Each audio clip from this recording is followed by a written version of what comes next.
Shalom, kembali lagi dengan saya Wengki Yesua di channel ini. Kita akan membahas mengenai dampak perceraian terhadap anak. Namun sebelum kita lanjut, tolong subscribe channel ini ya, karena subscribe itu gratis teman-teman. Terima kasih. Berikut adalah pembahasannya, silahkan disimak.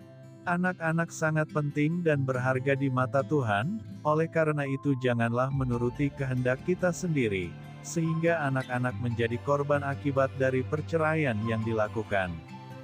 Dan perlu diingat bahwa dampak dari perceraian itu tidak hanya terjadi di masa sekarang, tetapi juga berdampak untuk kehidupan anak di masa yang akan datang. Ada beberapa hal yang mendahului sebelum terjadi perceraian. Pertama, pasangan mulai menemukan ketidakcocokan dalam pernikahan mereka. Kedua, pasangan mulai merasa gagal untuk membereskan masalah atau kemelut yang terjadi. Sebab yang mereka alami adalah masalah yang sama berulang kali. Hal-hal di atas sering ditimbulkan oleh sekurang-kurangnya dua penyebab. Pertama, orang yang bersangkutan tidak mau berubah. Kedua, pasangan belum menguasai cara untuk menyelesaikan masalah. Dan bila sudah sampai pada titik ini biasanya mereka memilih untuk menyerah. Rasa sakit yang berkepanjangan dan tak tertahankan inilah yang seringkali menjadi pencetus atau mendorong orang untuk bercerai.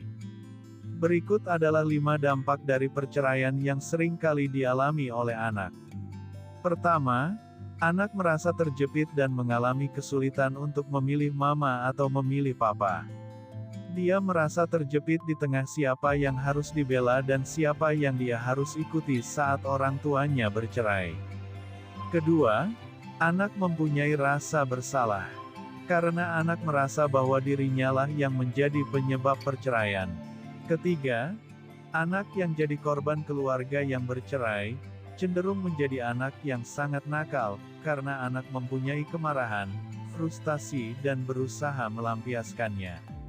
Dan pelampiasannya adalah dengan melakukan hal-hal yang berlawanan dengan peraturan, memberontak dan sebagainya.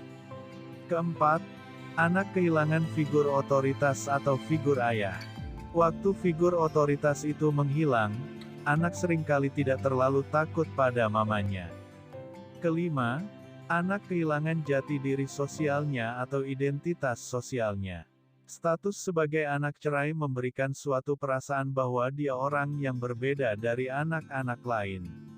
Setelah melihat dampak serius di atas, seharusnya pasangan suami istri cepat mencari bantuan pada pihak ketiga yaitu pendeta, konselor atau orang yang dapat dipercaya untuk memberi solusi yang baik atas masalah mereka.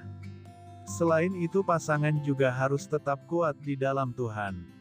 Sebab kitab suci mengatakan dalam Matius 19 ayat 6b, karena itu, apa yang telah dipersatukan Tuhan, tidak boleh diceraikan oleh manusia. Tuhan melarang orang bercerai dengan alasan-alasan yang sangat jelas. Tuhan mengerti dampaknya begitu berat, baik bagi orang yang bercerai maupun terhadap anak-anak mereka. Dan di dalam Matius 18 ayat 10 berkata bahwa, ingatlah, jangan menganggap rendah seorang dari anak-anak kecil ini. Karena aku berkata kepadamu, ada malaikat mereka di surga yang selalu memandang wajah Bapakku yang di surga. Tuhan Yesus menegaskan bahwa anak-anak itu berharga, dan Tuhan memperhatikan mereka. Jadi Tuhan berkata ada malaikat yang menjaga mereka. Dengan kata lain, Tuhan mau kita mengingat bahwa anak-anak itu penting dan berharga di mata Tuhan. Jangan sampai gara-gara kita menuruti kehendak diri sendiri, anak-anak menjadi korban. Bereskanlah masalah tersebut secara bersama-sama, rendahkanlah dirimu, mintalah bantuan dan bereskanlah masalah tersebut, jangan sampai menunggu terlalu lama.